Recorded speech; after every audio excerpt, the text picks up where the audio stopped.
از جوابی سلام خوانده میشه که واقعا خسته شده در محفل قرآنی خستگی نداره.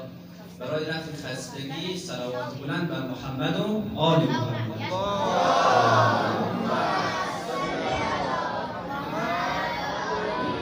محمد معجل فرجهم.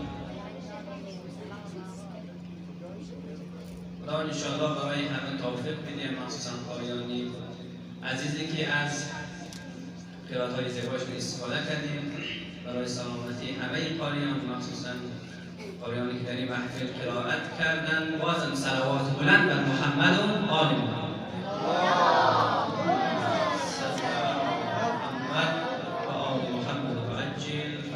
عزیزانی که این محفل برگزار کردن، مخصوصا قاری اکبری عزیز و همکارانشان و خواهران که زحمت کشیدن در این محفل را تنظیم کردن، بازم برای توفیقات بیشترشان و سلامتیشان صلوات بلند بر محمد و آل محمد و آل محمد و عجل فرجهم. وقتم که کم است، خیلی مختصر با کسب اجازه از آقای بهجتی و سایر دوستان یک چند مطلب کوتاه خدمت قاریان و پدران و مادران عزیز عرض کنم و التماس دعا. البته از قراری که قاری اکبری گفتن پدران و مادران در این مجلس دعوت شده، اما متاسفانه میبینیم که تعدادشان خیلی کمه. حالا این نشان غربت قرآن در جامعه از ما شما که قرآن کتاب آسمانی، کتاب هدایت، چقدر غریبه بین از ما شما مردم که در محفل قرآنی هم خیلی شوق ندارن شرکت کنند. انشاءالله در محافل بعدی امیدوار هستیم که پدرها و مادرها برای تشویق فرزندهای خود واقعا شرکت کنند و از این محافل استفاده کنید. من دو نکته خیلی مختصر خدمت دوستان عرض کنم و التماس دارم. نکته اول برای معرفی قرآن چه رقم کتابه؟ این همه از شما اکثرا خبرید، اما از زبان خود قرآن باید استفاده کنید. خود قرآن خود رو معرفی کرده. البته آیات زیادی است برای معرفی قرآن، اما آیه 57 سوره یونس، بسم الله الرحمن الرحیم، یا ایها الناس قد جاءتکم موعظة من ربکم و شفاء لما فی الصدور و هدی و رحمة للمؤمنین. قرآن در این آیه خود معرفی کرده که من چه رقم کتاب است. یا ایها الناس، اول که ای مردم، نه ای مسلمانان، نه تنها ای شیعیان. یا ایها الناس، ای بشریت، ای مردم. قد جاءتکم موعظة من ربکم. قرآن یک کتاب موعظه، یک کتاب نصیحت. کسی که میخواید نصیحت گوش کنه قرآن بخونه. ببین با یک سوره انعام چه اتفاق افتاد. اسعد ابن زراره میخواست که از مدینه برای حج در مکه بیاد. تازه اسلام در مکه کم کم برای مردم تبلیغ میشد توسط پیغمبر اکرم. بعد یک از دوستان اسعد ابن زراره گفت که حالا که در مکه برای حج عمده، وقتی رفتی کنار خانه خدا طواف کردی، مواظب باش یک نفر هستن او تمام جوانای مکه میخواد منحرف کنه. او سحر و جادو بلده، او مجنونه، یعنی دیونه. مواظب از آدم باش. خب من چیکار کنم؟ گفت پخته بگرد در گوش کن، برو بعد طواف خانه خدا تا صدای از آدم را نشنوی. اسعد ابن زراره آمد امیدر که طواف میکرد پختن در گوش اشته بود. تو میگد که این پیغمبری خاتم در اون صحبت کنه، اما صحبتاش نمیشنود. بعد یک دفعه ببین آدم واقعی چیکار کنه؟ خود خود فکر کرد، گفت که این چی کاریه که من پخته در گوش کشتم؟ حداقل گوش کنم، اگر خوب بود قبول مونم، اگر بد بود قبول نمونم. بعد این پخته ها را از گوش بر کرد، پیغمبر آیه 51 و 52 سوره انعام را در تلاوت می‌کرد که پدر مادرش احترام بدین، اولادای نکشین، عدالت داشته باشین. همین که این حرفا را شنید گفتی کجایی حرفا بدن؟ کجایی این حرفا آدم را منحرف مونه؟ من تازه این را پیدا کردم، رفت پیش قد پیغمبر ملاقات کرد. بعد این تاریخ هم اگر خوانده باشین پیمان عقبه، بعد با 70 نفر آمد دوباره به مکه با پیغمبر پیمان بست و سال بعدش پیغمبر رفت به مدینه. تمام مردم مدینه مسلمان شد. ببین با 2 آیه سوره انعام اسلام گسترش پیدا کرد. کسی که موعظه نصیحت رو گوش کنه میتونه یه کم استفاده کنه. یا مثل فضیل ابن عیاض که داستانش مشهور و زیاد شنیده. فضیل یک آدم بسیار بد، آدم دزدی، راهزنی بود که تمام مردم رو ترس بخورد، اما با یک آیه هدایت شد. الم یعن للذین ان تخشع قلوبهم لذکر الله. ببین با یک آیه کسی که نصیحت گوش کنه، قرآن کتاب موعظه و نصیحت هدایت می‌کنه. و شفاء لما فی الصدور. دیگه چی رقم کتابه؟ شفای برای قلب. ببین ما 2 رقم مریضی داره، مریضی جسمانی داره، مریضی روحی داره. مریضی روحی خطرناکتر از مریضی جسمانیه. چرا؟ در مریضی جسمانی بالاخره نشانه داره، درد داره، آدم احساس می‌کنه، مفهمه، مورد پیش رفته. اما در مریضی روحانی خیلی اصلا منکرن، کینه داره، چیه؟ خبر نیه. بدگمانی دارن، خبر نیه. اهل غیبتن، منکرن. اهل دروغن، منکر. اینا بیماری روحیه. قرآن عمده برای چی؟ برای شفای بیماری روحی. البته برای مریضه های جسمی هم خاصیت داره. مثلا هر کس چند آیه آخر سوره 8 را بخونه، کسایی که مریض باشه انشاءالله شفا پیدا کنه. یا سوره حمد را 7 دفعه بخونه برای یک مریض انشاءالله شفا پیدا کنه. خاصیت دارن، اما اصل هدف قرآن شفای بیماری روحی انسانه. انسانی که قلبش مریضه، انسانی که روحش مریضه، قرآن شفای برای این رقم مریضه. پس قرآن چی رقم کتابه؟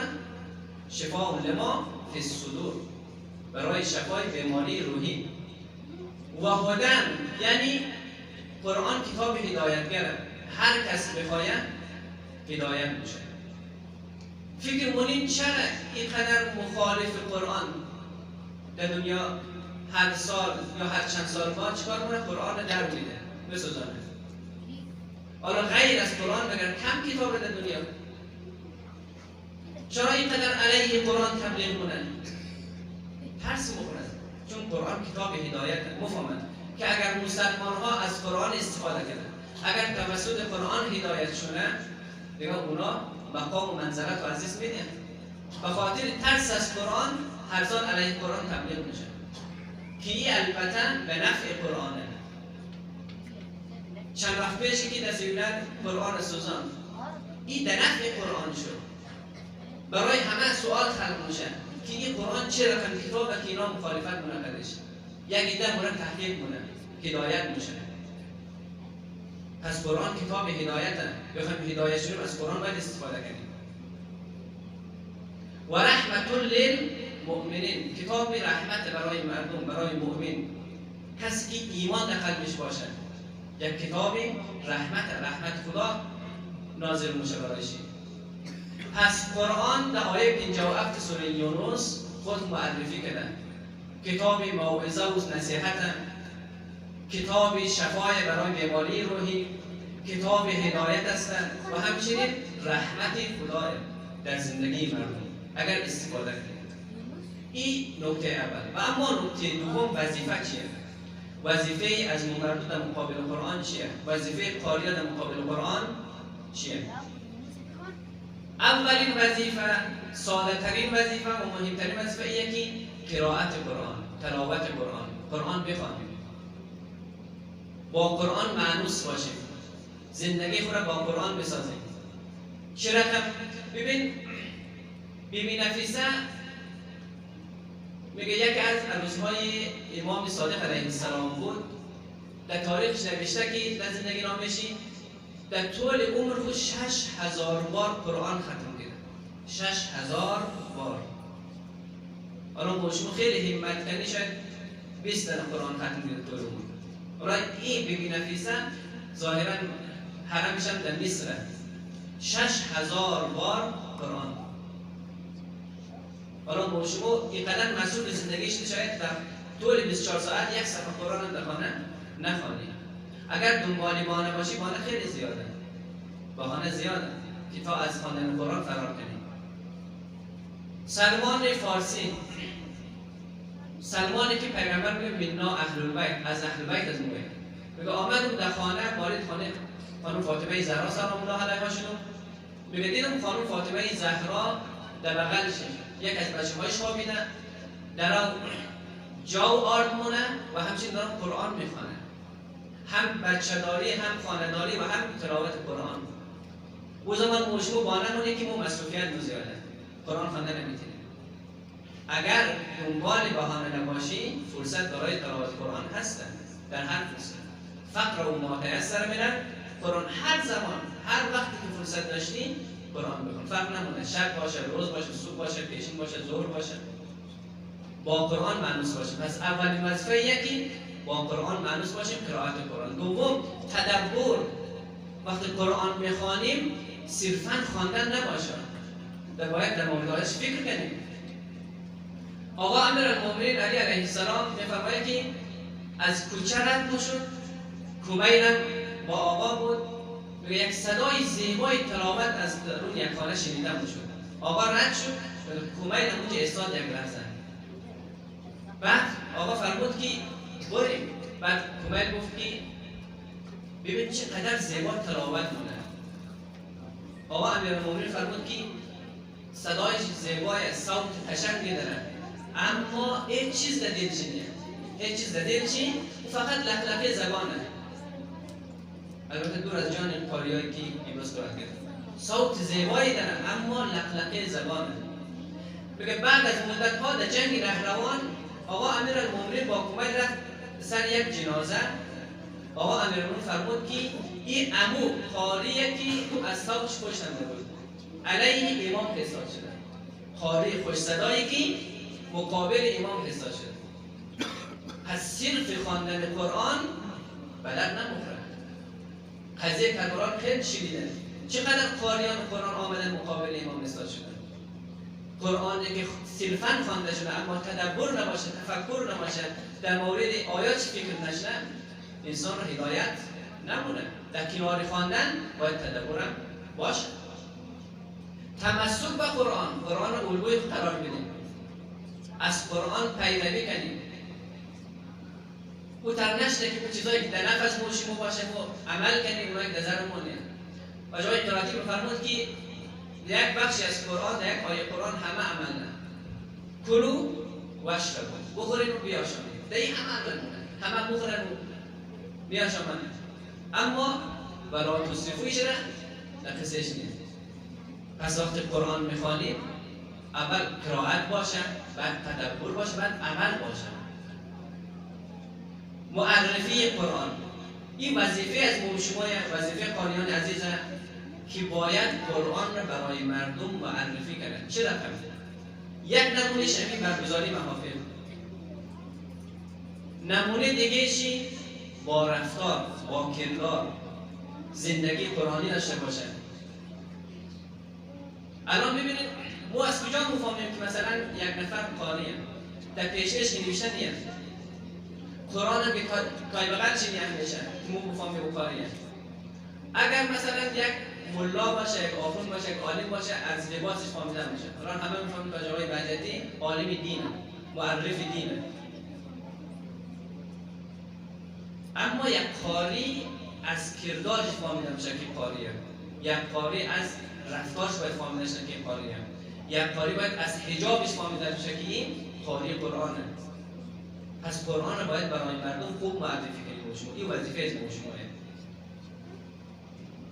پس اول قرآن کتاب موعظه و هدایت و شفا و رحمت و دوم وظیفه از ما یک قرآن رو بخوانیم، در آیات فکر کنیم، تدبر کنیم، عمل کنیم، پیروی کنیم از قرآن و برای مردم خوب معرفی کنیم. و انشالله برای همه شما توفیق بده در سایه های امام زمان که بدونیم از پیروان واقعی قرآن باشیم به برکت صلوات بلند بر محمد و آل محمد. صلی محمد و آل محمد و عجل فرجهم. دعا را از آجای بهجدی استفاده کنیم برای سلامتیشان بر محمد و آلش بلند صلوات.